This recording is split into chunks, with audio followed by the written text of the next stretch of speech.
कल्पना कीजिए एक ऐसी जगह जहां 10,000 से ज्यादा छात्र पढ़ते थे, जहां 9 मंजिला पुस्तकालय थी, जहां देश ही नहीं पूरी दुनिया से विद्वान ज्ञान की तलाश में आते थे। और फिर एक दिन आग की लपटों में वो सब कुछ जल गया।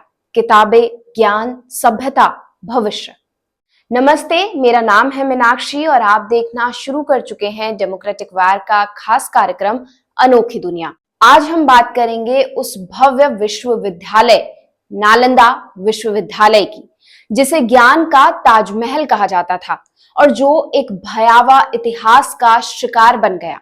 नालंदा विश्वविद्यालय 5वीं शताब्दी में स्थापित हुआ था और लगभग 700 सालों तक ये विश्व का सबसे बड़ा और श्रेष्ठ शिक्षण केंद्र रहा।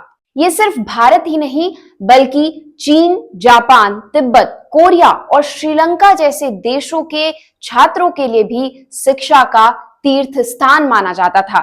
ये सिर्फ एक विश्वविद्यालय नहीं था, ये एक संपूर्ण ज्ञान परंपरा थी जहां दर्शन शास्त्र, गणित, चिकित्सा, तर्क, खगोल शास्त्र और बौद्ध धर्म के कई विषय पढ़ाए जाते थे। यहाँ पढ़ाने वाले शिक्षक इतने महान थे कि चीन, जापान, तिब्बत और श्रीलंका से छात्र यहाँ शिक्षा लेने आते थे। नालंदा में एक साथ 10,000 बच्चे और 2,000 शिक्षक रहते थे। वहां का पुस्तकालय धर्मगंज नाम से प्रसिद्ध था, जो 3 भागों में विभाजित था: रत्नसागर, रत्नोदधि और रत्नरंजन।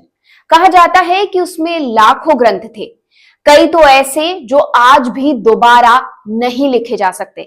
पुस्तकालय इतना बड़ा था कि उसके जलने में महीनों का समय लग गया। अब जानेंगे कि नालंदा विश्वविद्यालय को किसने और क्यों जला दिया।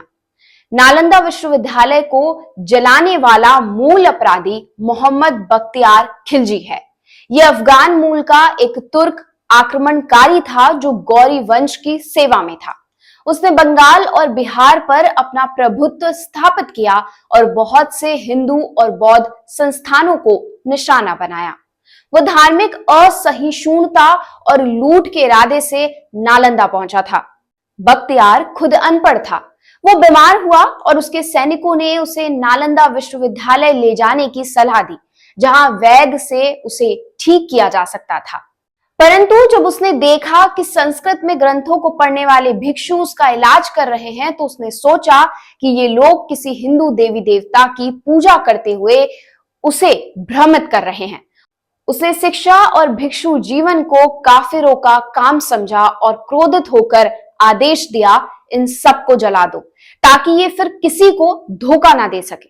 सैनिकों ने नालंदा विश्वविद्यालय के भवनों में आग लगा दी। विशेष रूप से पुस्तकालय धर्मगंज को पहले निशाना बनाया गया। ग्रंथ सूखे ताड़ के पत्तों और भोजपत्र पर लिखे गए थे, जो अत्यंत ज्वलनशील होते हैं। लेकिन इतनी बड़ी मात्रा में पुस्तकें थी कि आग एक बार में नहीं लगी। इसे कई जगहों पर जलाया गया। लाखों पांडुलिपियां, जिनमें बौद्ध धर्म, आयुर्वेद विज्ञान और खगोल विद्या का संचित ज्ञान था, सब कुछ राख हो गया। इतिहासकार कहते हैं कि पुस्तकालय में इतनी किताबें थी कि वो लगातार 3 से 6 महीनों तक जलता रहा। हजारों भिक्षुओं की हत्या कर दी गई। बहुत से लोगों ने जान बचाकर नेपाल और तिब्बत की ओर पलायन किया।